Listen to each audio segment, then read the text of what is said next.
a WikiVidi documentaries production. Don't forget to like and subscribe. Enjoy. Scottish-Norwegian War. The Scottish-Norwegian War was a conflict from 1262 to 1266. The conflict arose because of disagreement over the ownership of the Hebrides.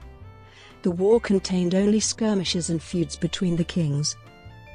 The only major battle was the indecisive Battle of Largs. Background: both the Hebrides and the Isle of Man had come under Norwegian influence dating to the reign of King Harald Fairhair of Norway.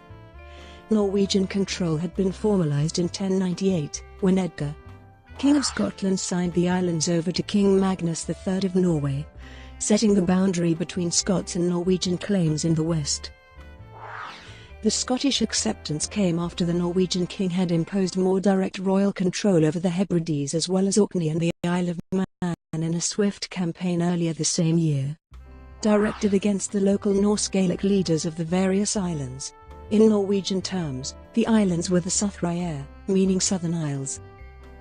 The Norwegian suzerainty over the Hebrides had been contested since the 1240s, when the Scottish king, Alexander II, began asking King Haakon IV of Norway if he could purchase the islands from him. For almost a decade these attempts were unsuccessful, and the negotiations ceased for 13 years after Alexander II died, when his son Alexander III came to power in 1262. By obtaining majority support among the clansmen, he sent Haakon a final request saying that if Haakon did not sell them the islands they would take them by force. War 1262-1263. Haakon responded to this request by gathering a fleet of over 120 Lidang warships and setting out in July 1263 to defend the Isles. Haakon stopped at the Isle of Arran where negotiations were started.